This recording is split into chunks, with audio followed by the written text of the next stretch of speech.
say, oh, I'm not going to bother to register to vote because my voice doesn't make a difference, or I'm just one person.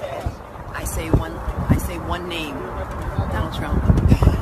That should motivate you. Get off your vote. Will you sue him for us? Oh, we're going to definitely sue him. We're going to be a real pain in the ass. He's going to know my name personally. I love it. He probably does already. Is anybody else surprised that the left can still so easily just minimize and a lot of times just completely nullify anything a conservative says by just claiming that it's some sort of right-wing conspiracy theory? And I mean, come on, man.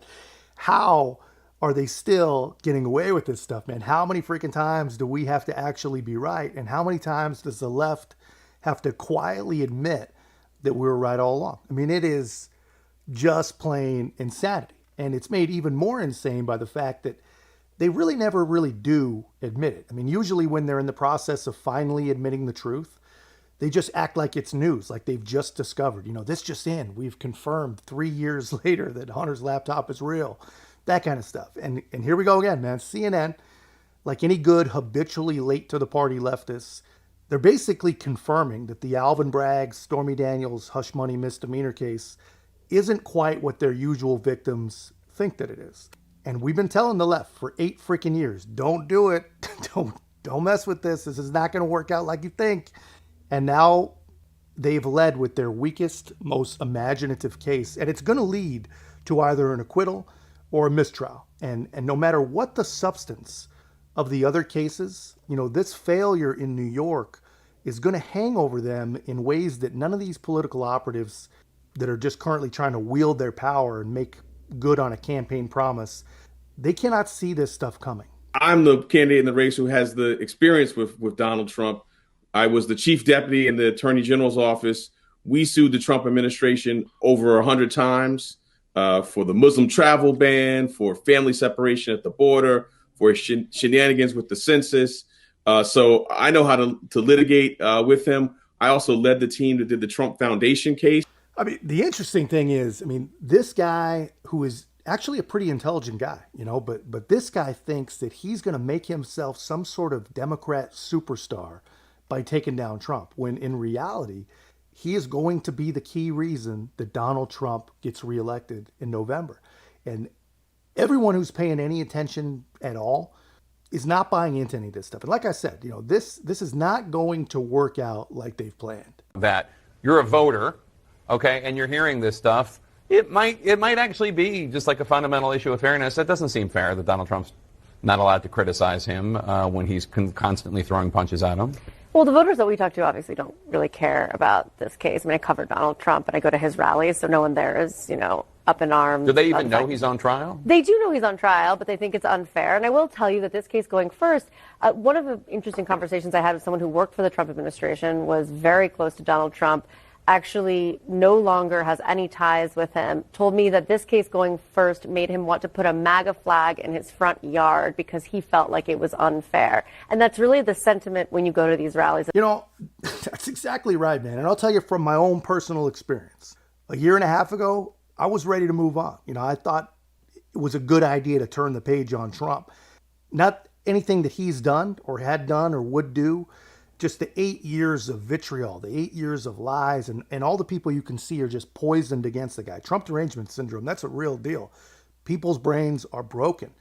And I thought it would give the good guys a better chance of winning if Donald Trump just retired and someone else that hadn't been hammered with almost a decade of negative press just take the reins. But then they started with all this bullshit, and they started really showing their fangs and reminding us how corrupt they really were. And I thought, hell no, dude, not going to happen. We're going to freaking beat these mother effers. They're not going to get away with this stuff. So really, what I'm saying is I was pretty numb after all the never ending propaganda, and the left, they stepped me out of it with all this lawfare and all this garbage. And I don't think that story is unique. I think there are millions and millions of Trump voters that feel that exact same way. They were the silent majority in 2016. And after 8 years of this insanity, this nonsense, we're not so silent anymore. This is all backfiring. And I think the left, they're starting to see it. The ones that can still see, they are starting to see it. Where Donald Trump has been spending all his days. What is the crime? there is no crime. That's why they're putting on people like Pecker talking about catch and kill. They're putting on McDougal. They're putting on, there's no crime. And, you know, they ought to be very careful about this because the Supreme Court, the appellate court in Albany just reversed Harvey Weinstein's conviction on the ground that they put in too much information that wasn't really relevant to the case. And that's what's happening. There is no crime in Manhattan. You cannot figure out what the crime is. That's why they're putting on all this evidence of non-crimes, trying to persuade the jury that catch and kill is a crime. It's not. Paying hush money is a crime. It's not. Putting a corporate statement is a misdemeanor barred by the statute of limitations. You can't suddenly resurrect that and turn that into a crime by invoking a federal statute, which the federal government refused to invoke, and the Federal Election Commission refused to invoke. There is no crime. And if it's Donald Trump, they can go after you tomorrow and your relatives tomorrow for something that isn't a crime. That's why every American, whether you're a Democrat, should be opposed to what's going on in that Manhattan courtroom. It's a scandal, and it's a destruction of... I mean, people see this. People see that there is no crime. You know, these are not witnesses that the state is putting up. This is just the theater of the absurd put on by desperate political actors. You know, we've been through days and days and days of testimony, and still, even after Stormy Daniels cracking foul jokes and all this other nonsense, the jury has not heard a crime.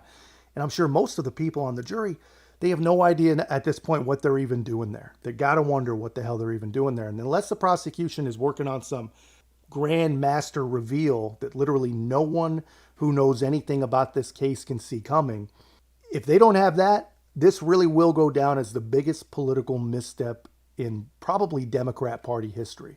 And they've had some pretty good ones. They've had some missteps, man. But really, I mean, this is what you get when you unethically and illegally weaponize your position against, literally, to sound like a Democrat, against democracy itself. I mean, this is what you get.